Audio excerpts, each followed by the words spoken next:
So sa pagkuha mga idol ng measurement, sa pagbutas natin para ma-result natin yung wire, ayan, actual lang natin mga idol. No din na tayong gumamit ng tape measure or metro. Actual lang natin ang tiles dyan, ating markingan at ating iskulahan yung tiles para makuha natin yung sentro kung saan doon natin bubutasan. So ayan po yung pinaka-center.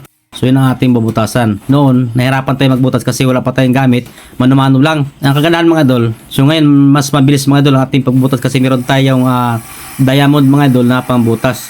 Diba? Ganun kasimple mga idol. Basic na basic lang ngayon. Noong una, gamit ko lang ang grinder mga idol sa pagbubutas, mano-mano. Sa likod ko inumpisahan hanggang mabutas siya. So matagal. So sa pamarang ito mga idol, palibasa meron tayong power tools na diamond na pangbutas. Napakadali mga idol. O diba? Okay kayo. At ito mga idol, bago natin installa ang ating tiles dyan, una, ating mo pahiran ng adhesive yung ating poste para mas matibay mga idol ang kapit ng ating tiles dyan kasi meron tayong pinapahid pa una na adhesive. At make sure lang na bago natin pahiran ng adhesive yan, kailangan walang alikabok mga idol, kailangan malinis yan at kailangan nabasa na rin yan para mas matibay mga idol ang kapit ng ating adhesive. At ang mix naman mga idol sa ating adhesive mga idol, ating papahid mga idol dito sa tiles, ganito ang timpla mga idol.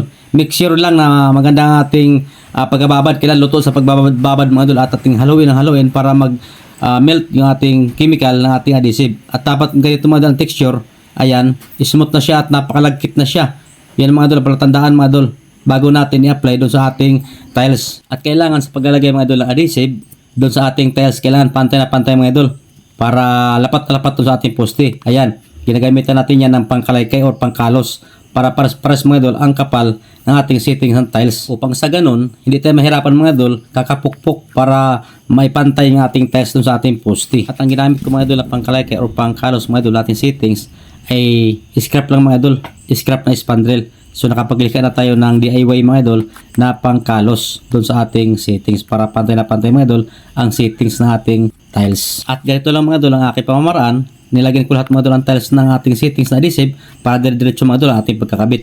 At kung napapansin nyo mga idol, ito na po yung tiles kanina na aking binubutasan gamit ng ating diamond na pambutas. Dahil ko nilulusot ang wire mga idol para sa abang mga idol, para sa ating ilaw. Maganda kasi idol kapag mayroong abang mga idol dyan para sa ilaw kasi malayo mapagusto maglagay mga idol ang ating client, so pwedeng lagay mga idol ng ilaw dyan, dagdag attraction na rin mga idol sa ating poste mga idol, lalo sa gabi mga idol kapag mayroon siyang ilaw na up down na light, napakaganda mga idol sa gabi mga idol, attractive mga idol yan dun sa ating poste. Kagandahan mga idol kapag nagtiles sa poste, kailangan finish talaga siya, kumbaga nakaplastering talaga siya para makasave tayo or makaminus tayo ng adhesive. At bukod doon, nakaminus tayo sa materials, mas mabilis natin gawin kasi pantay na mga idol, kumbaga ay madali ng lapatan ng tiles yan. At shout out pala sa akin mga idol dyan na mahilig mag DIY at gustong matuto mag tiles at meron kayong poste mga idol na gusto nyo i-tiles, hindi mo lang magawa-gawa kasi wala ka pang experience, panoorin mo lang itong aking video mga idol, makakuha ka dito ng idea kung paano ang paraan sa pagkabit ng tiles sa iyong poste. At kung hindi ka pa naka-follow sa akin, mag-follow na at mag-share ng aking mga video upang sa ganun palagi kang updated sa aking mga in-upload araw-araw patungkol sa mga diskarte about sa construction works. At ito na mga idol, ang yari mga idol sa ating ginagawang tiles sa poste mga idol. Kagandahan mga idol kapag naka 45 degrees mga idol ang cut ng ating tiles mga idol dito sa ating poste mga idol, malinis ang kantuhan mga idol. Ayan, tapos meron pa tayong nilagay mga idol design na moldura, lalo na attractive mga idol, di ba? O di ba? Pogi-pogi mga idol yan. Grout na lang ang kulang mga idol sa ating tiles mga idol. Ayan. At meron tayong nilagay mga idol na spacer mga idol sa ating tiles na 2 to 3 mm mga idol, pinaka grout spacer. Yun lang mga idol. Thank you for watching.